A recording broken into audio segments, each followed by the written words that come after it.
اس کی آنکھیں زندگی سے محروم تھیں. چہرہ اتنا سرخ تھا کہ دہکتا ہوا انگارہ معلوم ہو رہا ہو.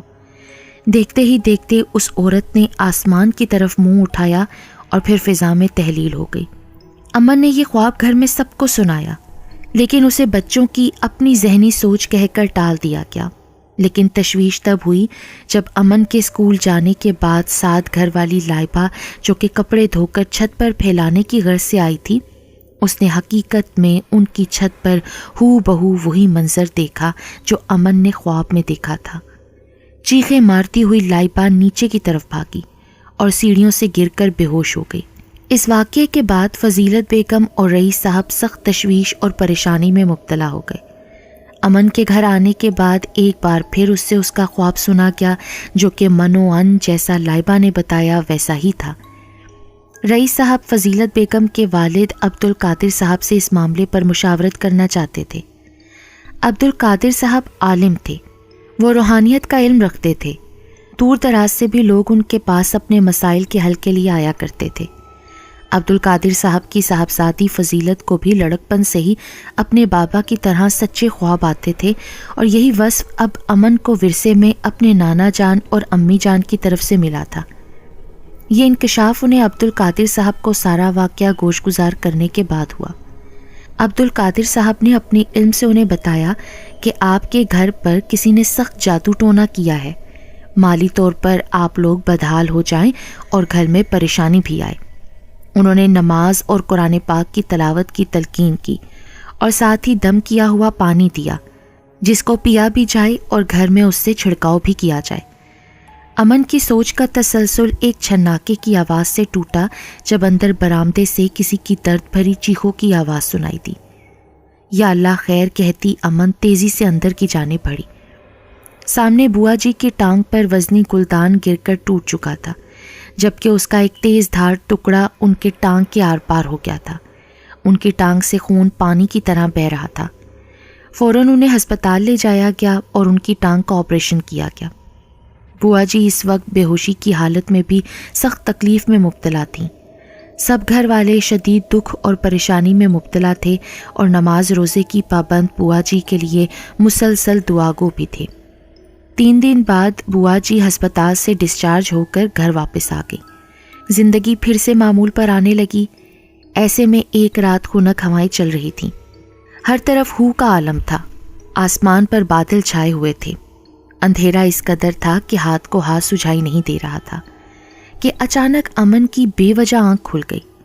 ناسمجھی کی حالت میں وہ چند لمحے لیٹی رہی، پھر سونے کی کوشش کرنے لگی، لیکن نیند اس کی آنکھوں سے کوسوں دور تھی. بے چینی سے کروٹیں بدلتے اس نے آہٹ سنی. ایک دم چونک کر وہ اٹھ بیٹھی کہ رات کے اس پہر کون باہر پھر رہا ہے.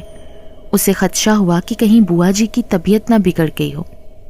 اسی خیال کے تحت وہ گرم چادر اوڑھے کمرے سے باہر آئی تو صحن میں حور چھت پر جاتی سیڑھیوں کی جانب چلتی نظر آئی.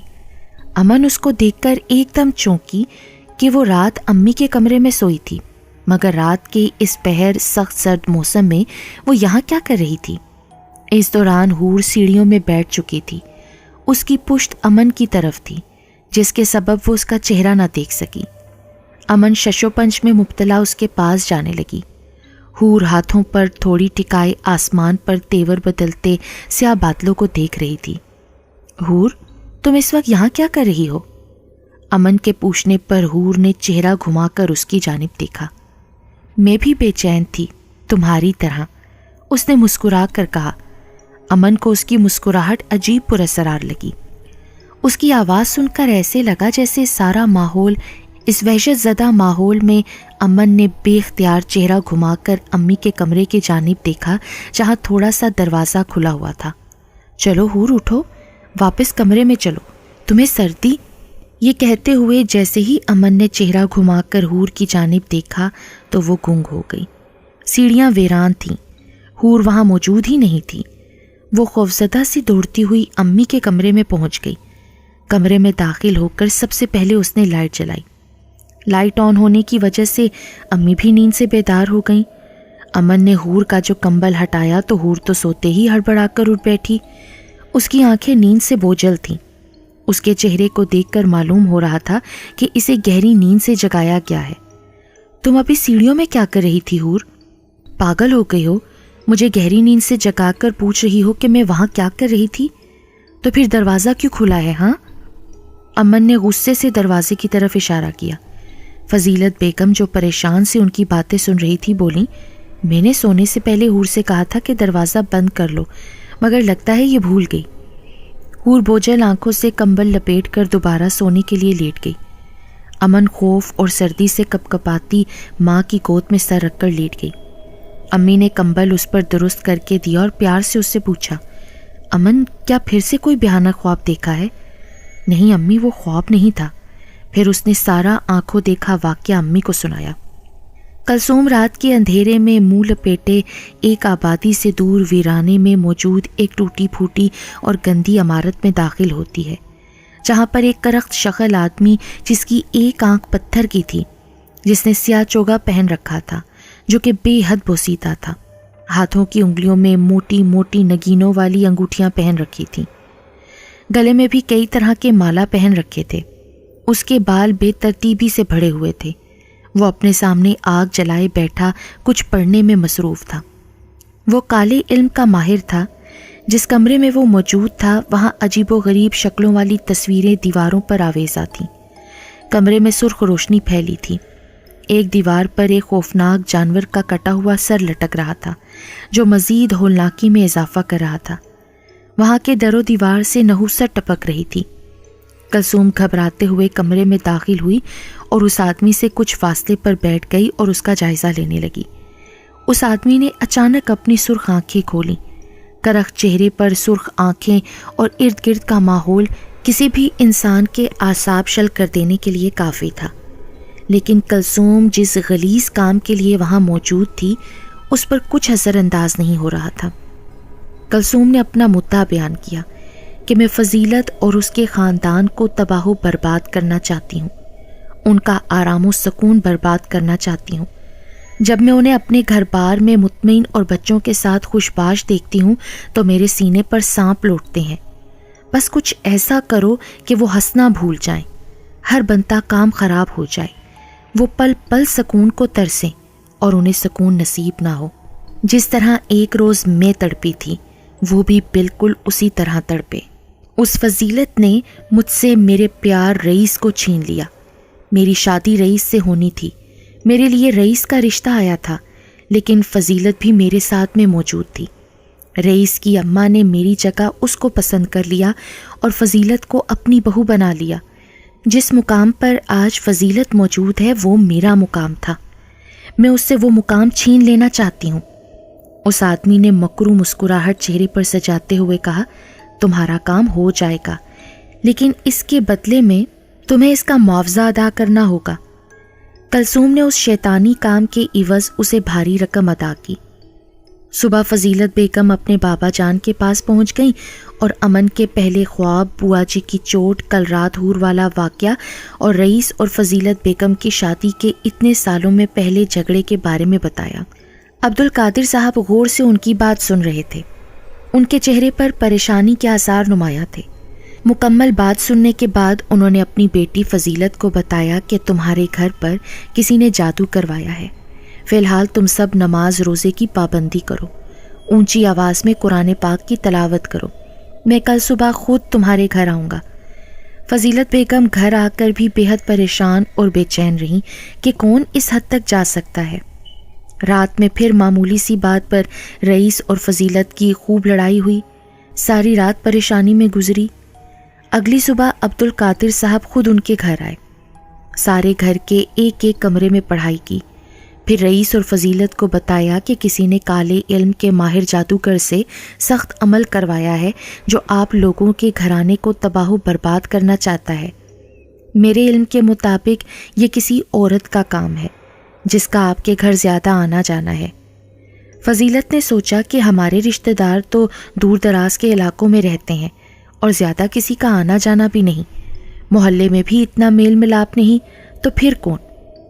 اچانک اس کے ذہن میں ایک چہرہ آیا، صرف کلثوم ہی زیادہ آتی جاتی ہے۔ اس نے شوق لہجے میں الفاظ ادا کیے۔ وہ صدمے سے گنگ تھی۔ فضیلت اسے بہنوں کی طرح سمجھتی تھی اور وہ ان کی زندگیاں برباد کر دینے پر تلی تھی۔ بالکل یہ اسی کا کام ہے۔